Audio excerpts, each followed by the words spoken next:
नमस्कार, सादर प्रणाम। मैं डॉक्टर ओपी मिश्रा, द संकेत लाइव। फिल्मी दुनिया के शोमैन राज कपूर ने एक फिल्म बनाई थी, राम तेरी गंगा मैली। उस फिल्म बनाने के बाद से आज तक करोड़ों रुपए गंगा मैया की सफाई पर लुट गए। लोग करोड़पति हो गए, लेकिन गंगा न साफ हुई और न साफ हुई। और अब क्या खाक साफ होगी? शायद गंगा जी के नसीब में ही गंदा रहना है। तभी तो कहा जाता है कि राम तेरी गंगा मैली हो गई, पापियों के पाप धोते धोते। इस वीडियो पर नजर डालिए और देखिए कि प्रयागराज के मौरी गेट दारागंज के इस नाले को देखिए, जो सीधे सीधे गंगा नदी में जा रहा है। और पास में ही वॉल पेंटिंग पर लिखा क्या है, जरा इस पे भी नजर डालिए और देख लीजिए क्या लिखा हुआ है।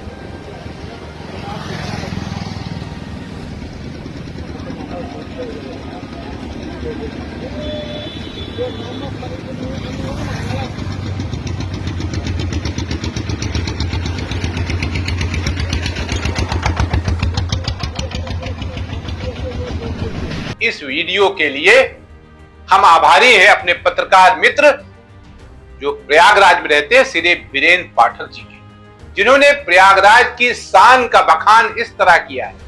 बताया जाता है कि वही नाला है जो दारागंज में स्थित है, इसे मौरी नाला कहते हैं, जहां नियमित रूप से मोक्ष की कामना के लिए दाह संस्कार किया जाता है और सीधे उड़ेल दिया जाता है गंगा नदी में। वैसे इतना तो तय है कि अब बहुत जल्दी इसे बंद कर दिया जाएगा, क्योंकि महाकुंभ 2025 जो 13 या 14 जनवरी से प्रारंभ हो रहा है। लेकिन यहां बड़ा सवाल यह है कि केंद्र सरकार से लेकर राज्य सरकार तक हिंदुत्व और सनातन के नाम पर क्या सिर्फ स्वांग कर रही है, नाटक कर रही है?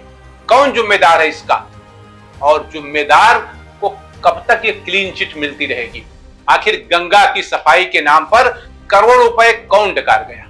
प्रधानमंत्री नरेंद्र मोदी से लेकर मुख्यमंत्री योगी आदित्यनाथ ने गंगा मैया गंगा जी करते रहते हैं, लेकिन गंगा साफ आज तक न हो पाई। जबकि प्रधानमंत्री नरेंद्र मोदी तो 2014 में बनारस में चुनाव लड़ने के लिए गंगा जी के बुलाने पर ही आए थे। न मुझे किसी ने भेजा है, न मैं यहाँ आया हूँ, मुझे तो गंगा ने बुलाया है।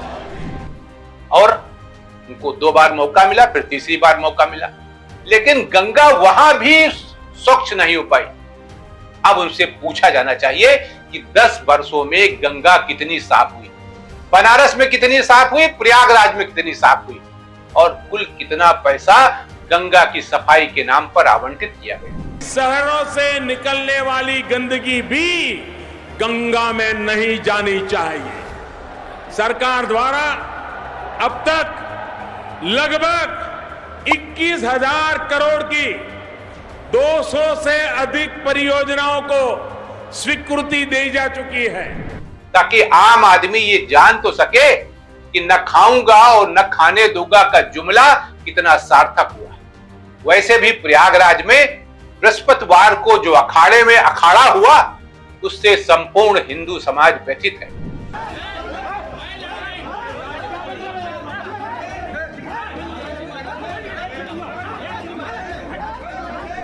क्योंकि इस तरह की गतिविधियां सनातन पर एक बदगुमा दाग है। ऐसे में सवाल उठना लाजमी है, क्या इसी तरह गौ, गंगा और गीता की रक्षा होगी? क्या यही दिव्य और भव्य महाकुंभ का प्रारंभ है?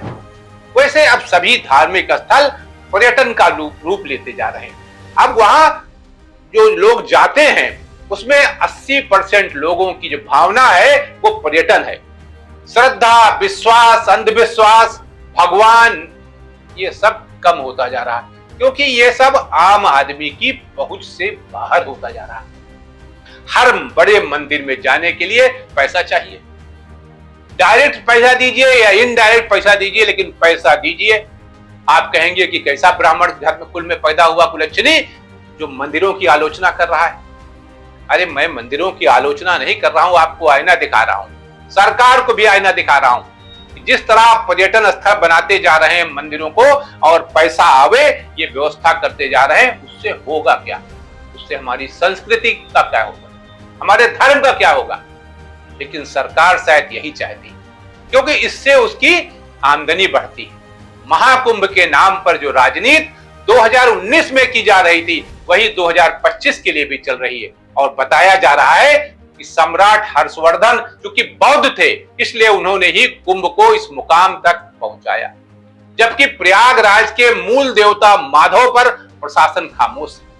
उत्तर प्रदेश का सूचना जनसंपर्क विभाग भी हर्षवर्धन की बड़ाई कर रहा है और बता रहा है कि कुंभ उन्हीं की देन है, यानी बौद्ध धर्म की देन है।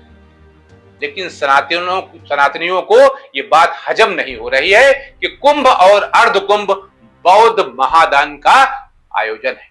आज के लिए इतना ही। नमस्कार।